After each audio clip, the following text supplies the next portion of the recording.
This painting is titled Highway 41. And yes, on the side of the road with a lot of traffic and a lot of noise is this very old, maybe 100-year-old farmhouse, barn, and farming equipment. And it's just a lovely, pristine site. Now, since I first began studying this subject, it's been over a year and a half. And at this point, most of it is already down.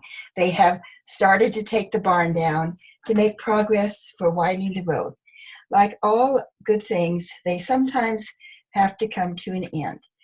But the artist who has an eye for things will catch this before it goes away. And that's exactly what, fortunately, I've been able to do with Highway 41.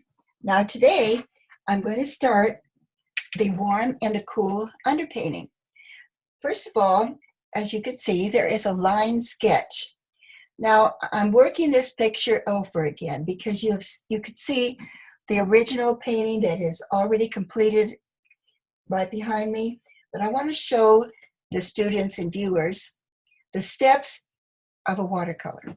First step, clean white paper, pencil drawing, using a number 2B, and being very careful of erasures so the paper itself has no scars and no marks. I'm using 100% aquarelle, the Arches paper, and I'm using aquarelle brushes. This is an aquarelle 1 inch, an aquarelle 1/4 inch, and also a round sable, which is my favorite. This is a number 6, and probably a little 1/8 inch and a rigger. Now today, we're going to start, as I said, with the warm underpainting. The paper is wet thoroughly with a hockey brush, and this will completely saturate the watercolor paper, which is 140-pound d'Arches, which is a very favorite. It is 100% rag and made just for the very professional artist because it is excellent. It has a beautiful tooth. It comes also in a heavier weight, which is 300 weight.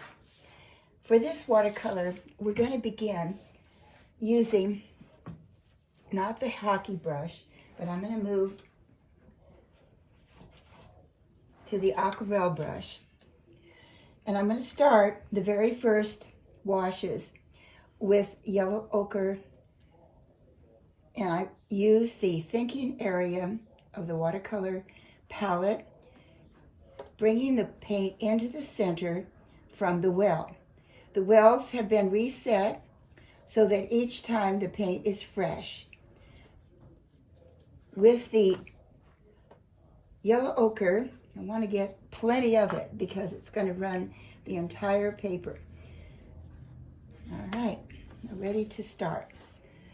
Now, generally, I will work with a 10% or 20% elevation, and that is helpful because water does tend to move and seek its own level.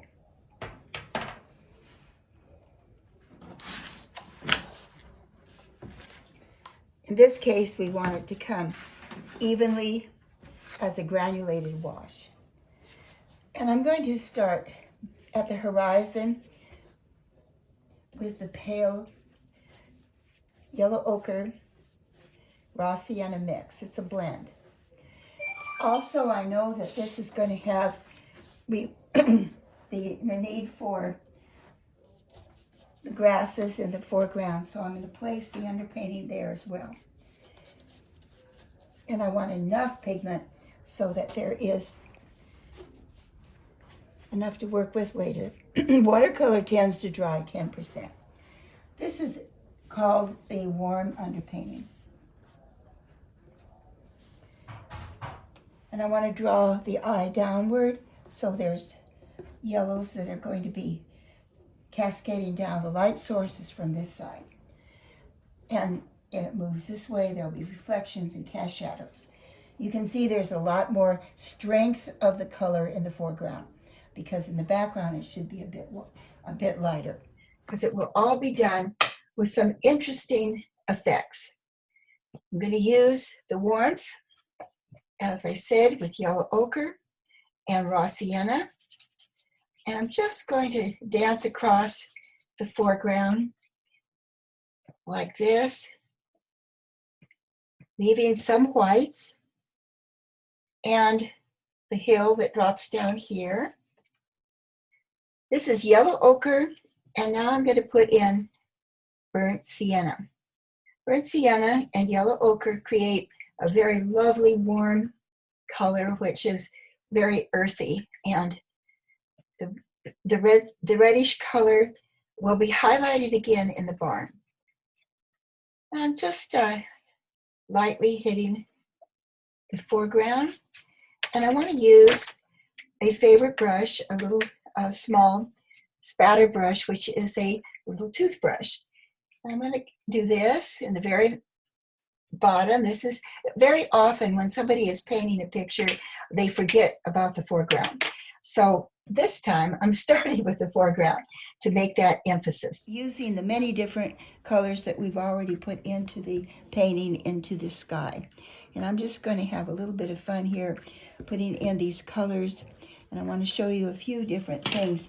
When you take the tip of an aquarelle, you can actually scrape and build the weeds in the foreground. Again, they're larger here and more detailed and many more colors, and this will take a number of passes before I'm completely satisfied. Now, in order to make a contrast, I'm going to add a tiny little bit of cobalt blue into this mix, and it will give me the color used for casting shadows. And the light source is going to be off to the right, so the cast shadows will be coming this way. All right. And the building itself will cast a shadow. So we want to put that in now so that it's very fluid and it will kind of bleed easily into each other. All right. There will be some mailboxes here. So I'm going to put the cast shadow here. And then there'll be some fence posts right in here. And so there'll be cast shadows here.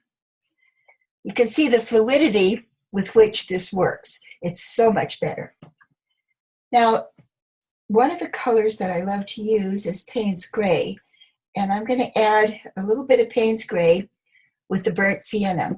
And this creates a very rich, warm brown. And I'm going to indicate that color in here. And this will be in the shade side of the building. And I'm just going to chisel it in wet on dry. And I'm going to chisel it in over here, wet and dry. Sometimes it's a good thing to have control. And since this is a shade color, I'm shading this side of all of these buildings, including this one, which is the main barn. And I'm being very careful not to cover the windows because they have a very light white edging. And sometimes people love to use Frisket, which is a kind of a substance that will block off the watercolor and then you peel it off later. It's a rubber cement. I do not like Frisket. It's very kind of stark. I prefer the happy accidents and the mistakes that seem to be so much more natural. With Frisket, it's a real clean line, and a lot of people like that. So I'm not saying it isn't something you shouldn't use. It's something you absolutely can use if you like that effect. All right, I've got the shade side of the buildings kind of prepared and set, and there's a stronger cast shadow directly under the eave like this, and then directly in here. And then, of course, using the rigger brush, I can run the cast shadows from the trees down the slope. I like that. All right. The rigger is such fun. Makes all these wonderful little lines. And over here as well. All right. Now the side of the tree that is away from the sun will be the darker side. And I love to use Payne's Gray and Burnt Sienna, like I said before. These are wonderful colors. Now what I'm doing is just setting the tone, setting the warm and the cool into motion in this little picture. All right. Now the next thing is to do the hill behind. And before we do that, I probably ought to check it, make sure I haven't missed something. No, I think we're good. I'm going to use alizarin, and I'm going to use French ultramarine, and this will be a lavender, light lavender. And again, it's a great idea to wet the paper first, and then the wash goes in clean. Now, wherever you want the watercolor to be, you wet the paper. If you wet it over, let's say, a place where you'd like to leave some of the white, you won't be able to do that because water seeks its own level. So here we have wet only the sky area.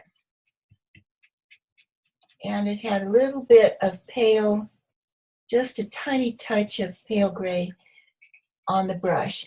Now, where did that pale gray come from? Well, I love to call it palette gray. Whatever's left on the palette becomes palette gray. And I normally just leave my palette like that. You never know how subtle and wonderful these soft edges are going to be. Again, after you've painted for many years, you become very, very comfortable with palette gray. Generally, it's 2 colors. If a person uses more than 2 colors, you will come up with mud. And mud is very easy to make in watercolor. So we have pale gray underneath, and now we have a pale lavender.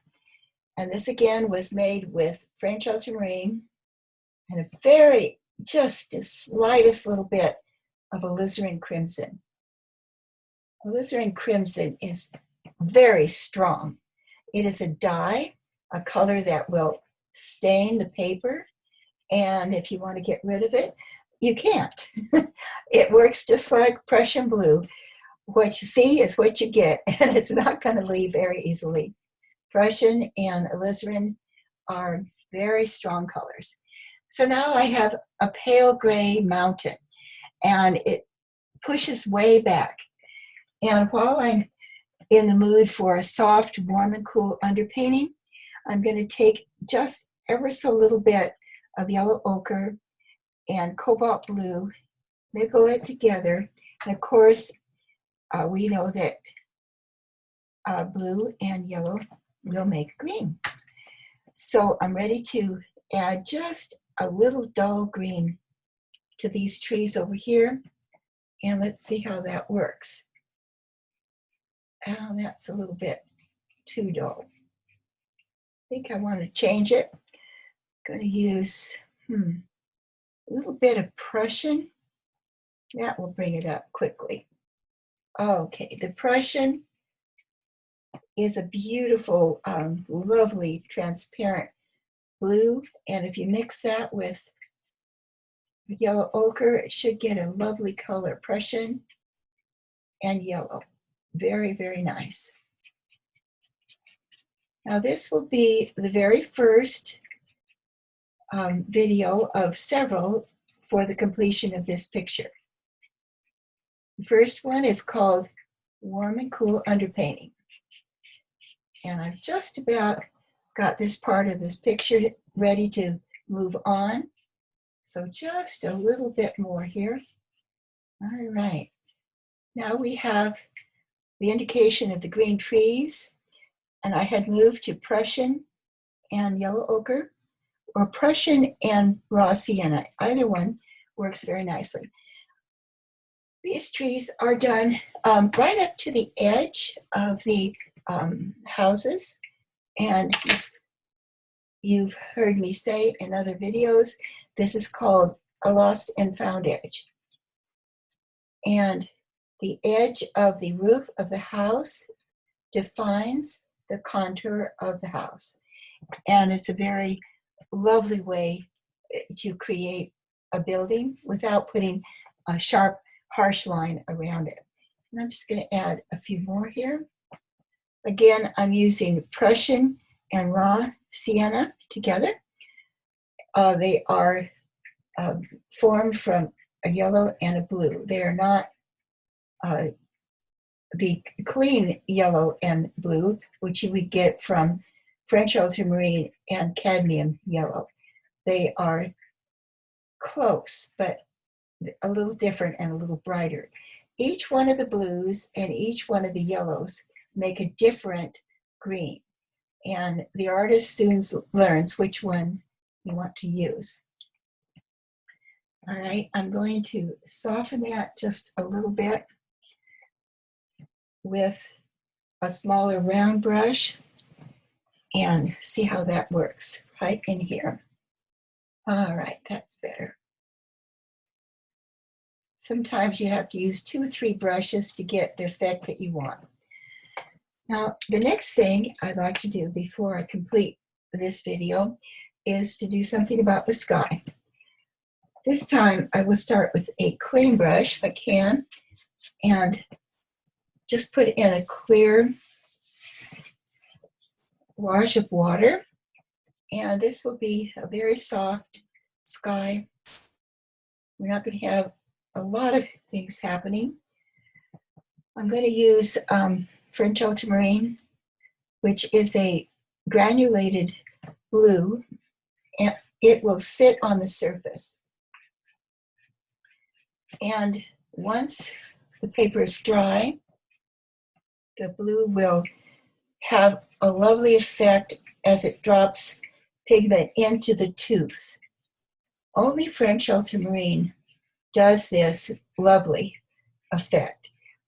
Other very beautiful and favorite blues that might do this would be cerulean. So let's find out if it will work. There is my French ultramarine. And next I'm going to use the cerulean blue for coming down closer to the horizon. Okay. And that looks nice.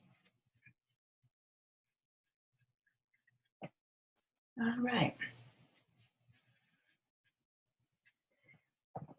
Sometimes you can lift the color just by drying the brush and moving right back over it.